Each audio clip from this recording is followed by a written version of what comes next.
Okay, and welcome back. So now we're going to get into the actual drawing on the sketchbook. So here I've got the sketchbook that we left off with the feet here, but I'm going to actually do some head portrait drawing studies.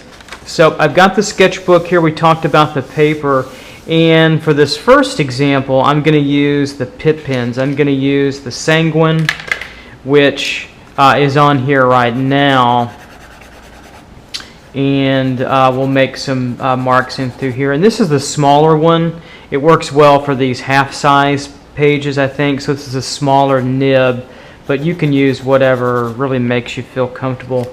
And then I've got also the brown sepia one. You can tell obviously it's a little bit darker. And then if I need to go to black later on, I'll go to the black small one here in through here. That is small. So it looks like it's a little bit wider, and the ink comes out pretty nicely in through there. So you can kind of see now how nicely the ink kind of lays down. If I'm doing a little sphere over here, a little shadow on the sphere really quickly, a little cast shadow, etc., and you can kind of see that come out. So anyway, you get the idea through here, and then over here is where I've just kind of laid in something, so you can begin to start to kind of see what I've got in through here. So okay, to get started, I have my computer set up, my laptop out of the screen. You can't see that. And I've got the first image that I'm going to use for the demo here, and that is the Rubens, this wonderful little painting of an adorable little girl, child here that we're going to use. So I've got a piece of print paper here, since I'm not doing any fancy editing to embed the image into the video. I'm just going to pull this back and forth every now and again, just to kind of let you see, you know, what's going on, so you can kind of compare and judge that way. And then when you're doing a drawing, or if you want to pull up the web gallery of art, and this is Rubens, it's under certainly his paintings, and then the portrait of a young girl, 1615. So if you want to follow along later on, but again, this is for just demo purposes, but you kind of see that and see where I've started in through here. Okay, all right. So I think that's going to be a really good place to start, and I think I'll just draw on the right side of the page mostly, and I'll do maybe take some notes on the other side. So I want to go ahead and get started, and just to show you how I work a little bit. So, you know, working with the structure of the head, this is not necessarily a head structure demo, as more of it is just a sketchbook, but you know, I can certainly talk, you know, through these issues as I'm drawing. So the first thing I'm looking for is really that, in her case, the shape or the initial form reading of the head, and in her case, a very frontal view. It's very much profile. So I'm always concerned in the beginning, and I'm always talking with my students, is, you know, right in the beginning, analyze the shape of the head, but also the neck together very quickly, and also very, very rapidly in succession. You don't want to leave those two exclusive from one another as they work together. You wouldn't walk around without your neck, right? Most of us, I don't think, would. Maybe sometimes I do, but that's maybe an issue for another time. So getting a little bit of the collar in the 16th, 17th century collar thing that she's got on. You know, I'm always thinking about composition, how that's working, you know, together in terms of the overall structure of the head. Getting placement back in through here. Now she's got elevated hair, so I'm going to kind of already sort of shoot for this raised, you know, hairline of the time, just to indicate gesturally. And that's what we're looking for here, the gesture or the action of the pose. Even in the head and the facial structural features have a nice rhythmic action to them as well. Notice I've laid in a very initial quick probing, gingerly kind of laid in the line work in through here so I can go back and beef it up when the time is right and necessary. So now I'm going to find the relative placement of the features of the forms of the face. Remember, the eyes are about halfway down from the top of the head. Now her head is elevated a little bit, so I'm guessing where the top of the cranium is, and it is really about, hopefully you can see that this sheen's a little strong. The top of the cranium really is about right here, and she's got more hair that's put up, probably in some kind of wrap above that's a little bit higher. That's not the actual top of the head, it's about right here to the bottom of the chin. That's the structure we're looking for. And notice she's about halfway through there, maybe just slightly lower. For children, sometimes they can be a little different from adults. So I'm going to place the eye line where the center of the eyes will be, roughly right in through here, which puts my brow just slightly higher above that. And then the bottom of the nose is about halfway from the eye line to the bottom of the chin. That's the very bottom tip of the nose, roughly right in through there.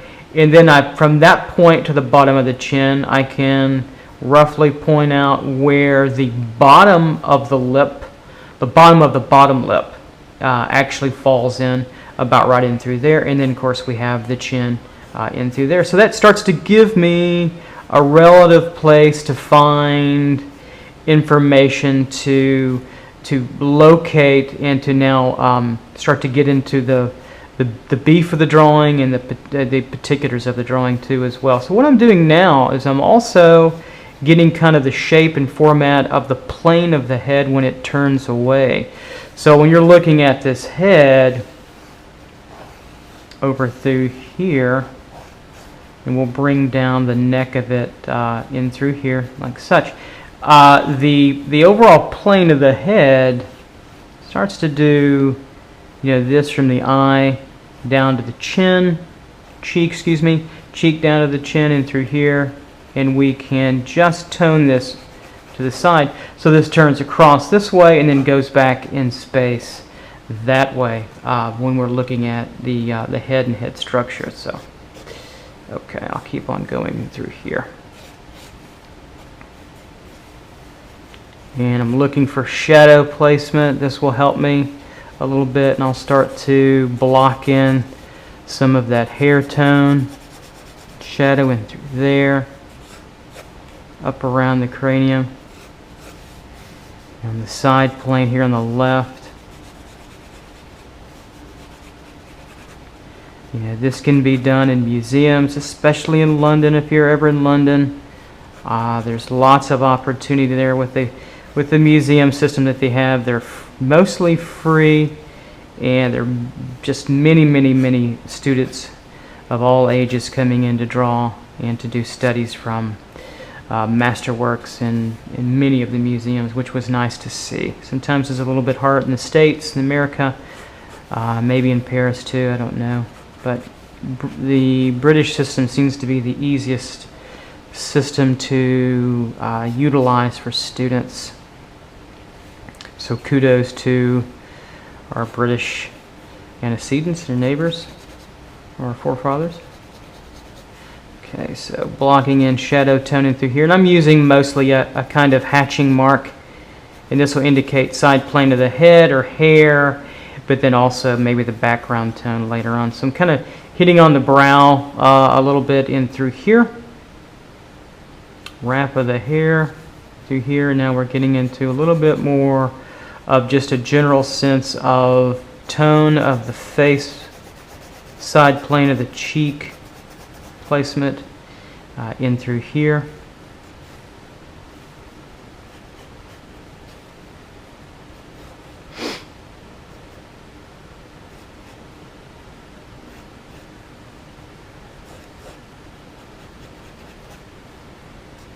As I'm hitting now down into underneath the chin and slightly on the neck and then over, and then this cast shadow is pretty strong. It's cast back and over. So I'm kind of grouping in the form shadow of her face and a little bit of the cast shadow that her head makes on her dress collar that she's working, that Rubens had her wear. Okay, so we've got that a little bit, and we'll start to lay in here a little bit of this background tone as well. All right, so we'll start in a little further with the forehead.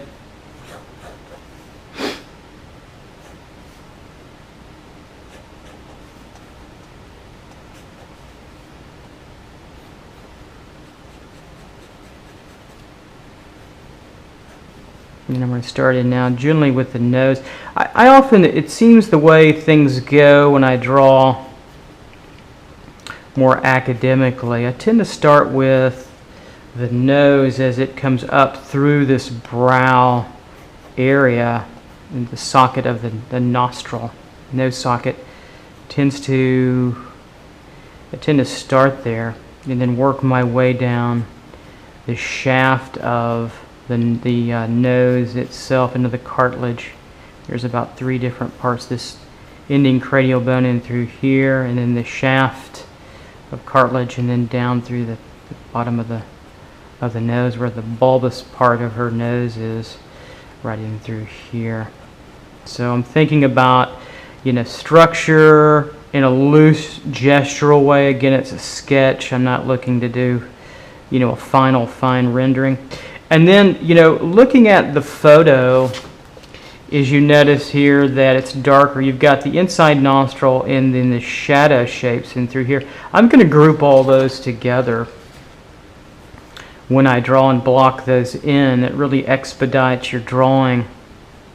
So I'm thinking 2 parts, 1 part structure, and then the other part, shadow shape as well, all at the same time. And so it looks something like this as I do an initial block in, which starts to tell us already that we've got a form and then shadow on that form pretty quickly. So we've got that side just gingerly kind of laid in. We've got to bring the philtrum of the nose down a little bit, and then we'll work the other side of the nostril, which is a little smaller and kind of raised up just a little bit.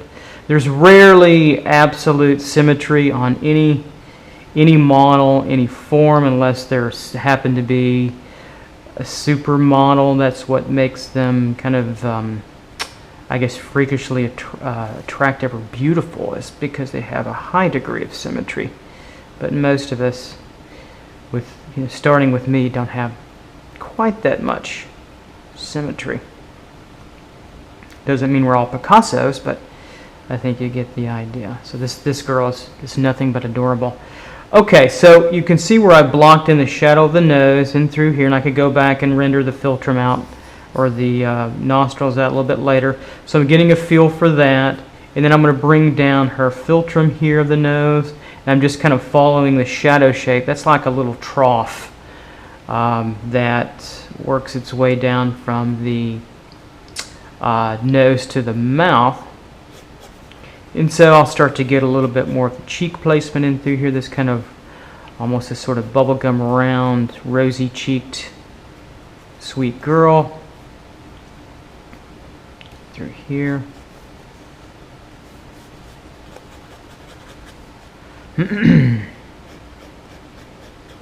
We'll get some hatching just to give a sense of dimension already to the form as we see it, and I'm self-correcting as we go along.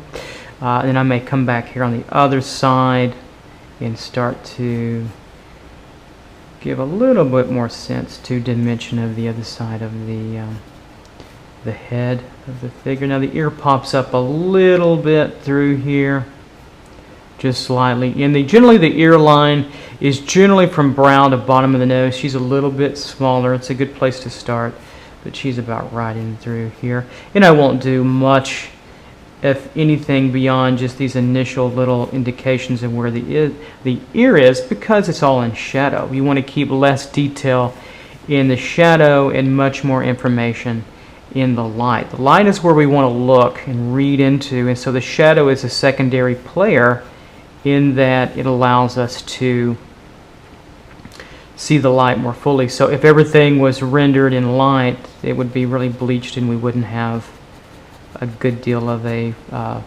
focal point or place to read first. So I can strengthen that up a little bit. Okay, so let's now drop down a little bit to the mouth and through here, and you see I'm gonna have to move the bottom of the lip. Sometimes I do that. You just kind of move your chin down as you need to recorrect or where you're at with your drawing, and that shouldn't be the problem.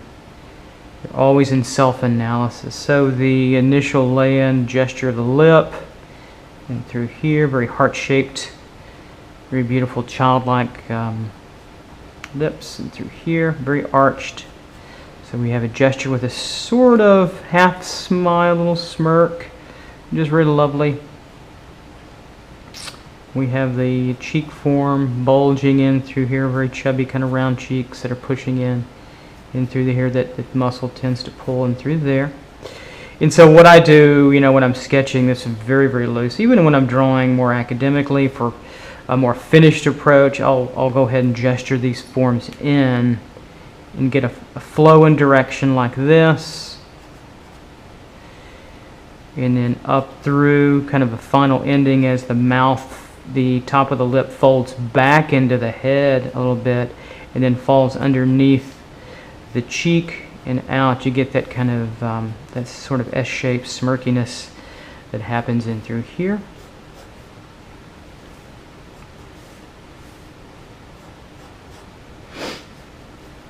And then the neck can go a little bit rounder and through there. Okay, so now I can go for and tighten up the bottom of the lip, or excuse me, the bottom of the top of the lip, which is in three parts. The secondary part on the left side, the lip hubs up and over and in. It's really kind of heart-shaped or V-shaped, kind of like this. You notice where it comes in and over and then up, and then these pull down.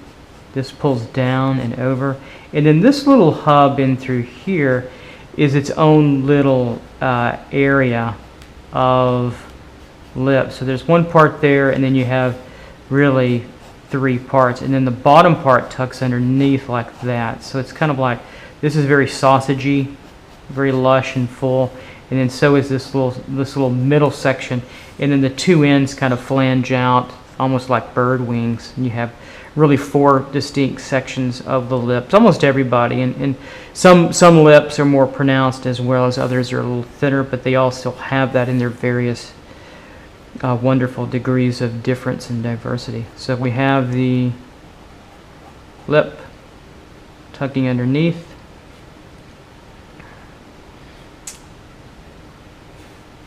And then we have a little shadow here, not too heavy, otherwise it'd give her a little mustache if we did, through there. Okay. And then we can kind of judge from that position how we did on the cheek and through here. This could be pushed out a little bit and over, so it really gets darker. Maybe she could be just a little wider in through here. Okay, continuing on. I ran out of batteries in the camera there, so we'll keep pushing on. Okay, so we are now still developing the side plane of the head in through here, and then getting a little bit more accurate with some of the detail and placement in through there as well.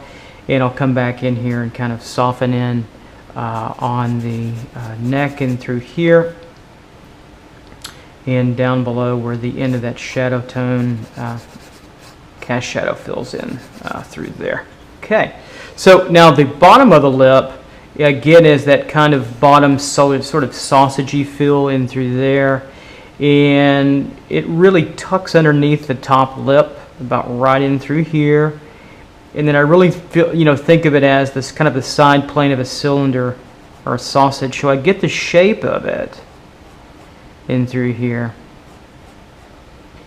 And then we tuck it back up and in about right in through here. And so that I'll give it some hatching marks to really show its roundness and its fullness as it kind of comes out of the form and lips and loops back in as we draw.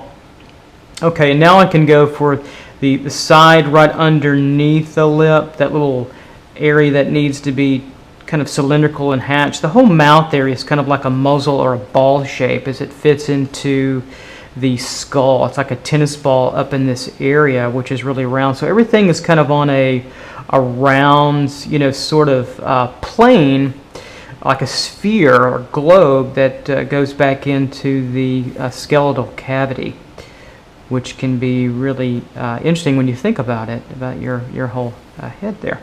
So rhythm of this particular plane coming in, and then we have the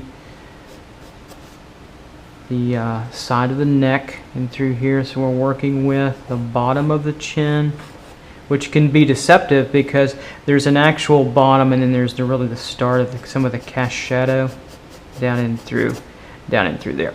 All right, so to get the actual bottom through here, there's a little cast shadow where that ends and through here around, and then this runs up in through here. You want to be able to work on these and indicate form without having to feel like you have to go into full rendering mode, which you could sit and do for hours. So my sketches probably have an unfinished look, which they really are because they're sketches, and that's the way I prefer to keep them, and I want to keep them. So all right, so we'll finish out this bottom in through here, and that's probably good for you guys to think about that too, to keep them relatively sketch oriented, because later on these can be studies for something that you do that's more full and serious later on. Okay, or finished. So getting a sense of the fullness of that jaw on the left side, and then we're coming in here on the right side and through here. And we'll come around. Our core shadow is about right in through there. This little area gets a little excuse me, a little bit darker.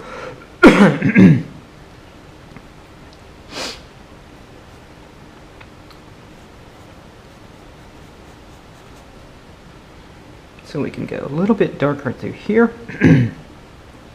Excuse me.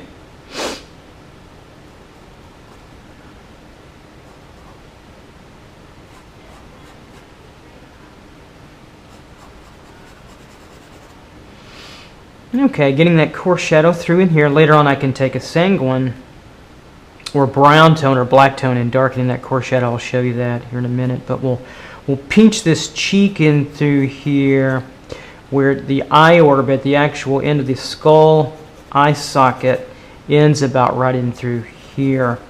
This whole area has a rhythm right in through here, as you can see, and this is kind of where it turns back into the side plane of the head in through here. Then she comes over, and then we have the brow jaw kind of sneaking through, the brow line kind of sneaking in through here a little bit, and then we come up and over where her hair is.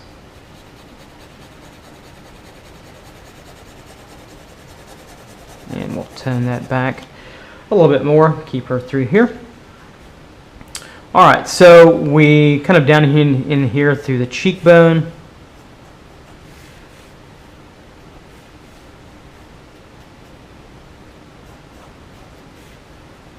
And over.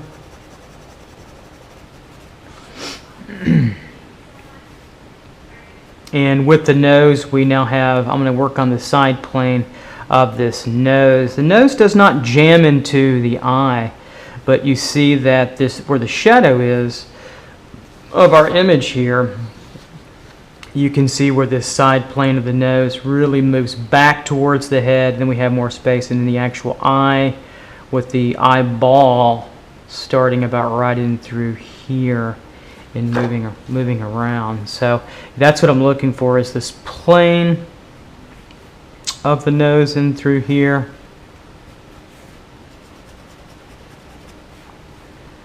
Around, and then I'm kind of just defining the inner tucked area of the brow with the light sticking out her protruding brow and through here. Then she turns into more shadow, about really darkly right in through actually this area a little further, so I can darken that in as we go around or go through. So that gives me the brow, and then I'll come back over here and start to work my way through the forehead a little bit. Then through here and over.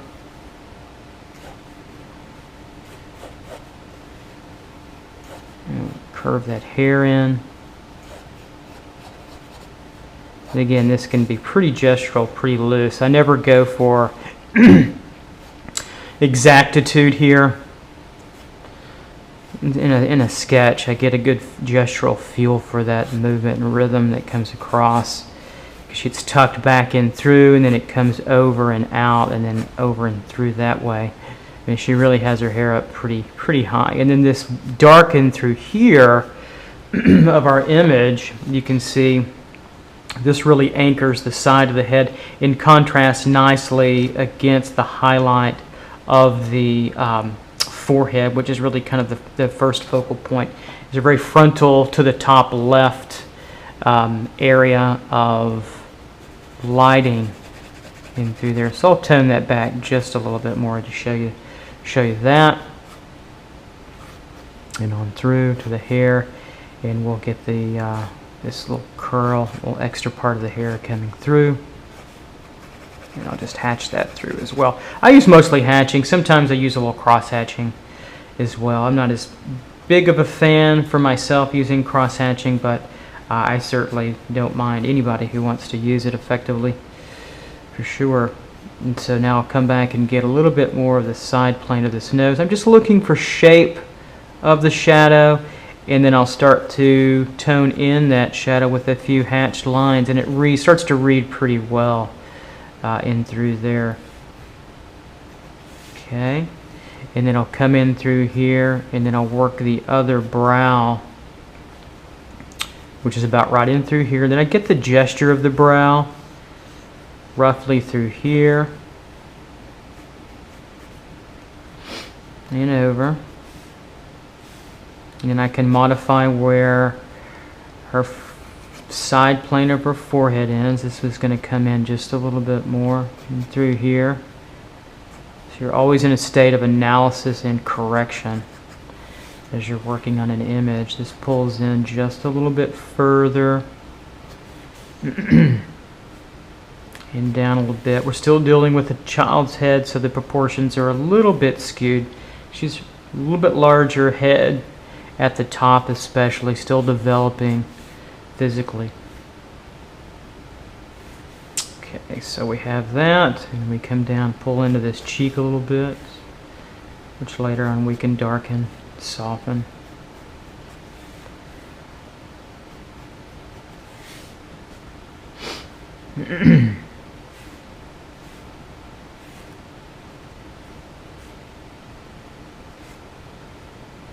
Okay, coming through here a little bit. So I've got a feel for the brow, and notice how I had to go back and recorrect and position to make sure everything works, starting to work as well. This could go up a little bit higher if need be. Right in through here, so I can start to pocket that dark in through here with sort of a side hatched line.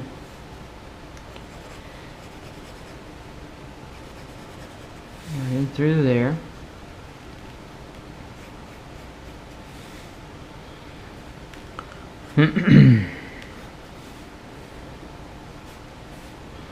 And then the forehead, I'm starting to render this out or draw this in through here. This is a protrusion in through here that signifies the protrusion of the front part of the skull, and so it starts to pop out a little bit. You can see where I start to sketch in from the shadow here and up the top of the brow, laying in some hatch lines too to give that forehead a little bit of a protrusion outward, and then it starts to pull back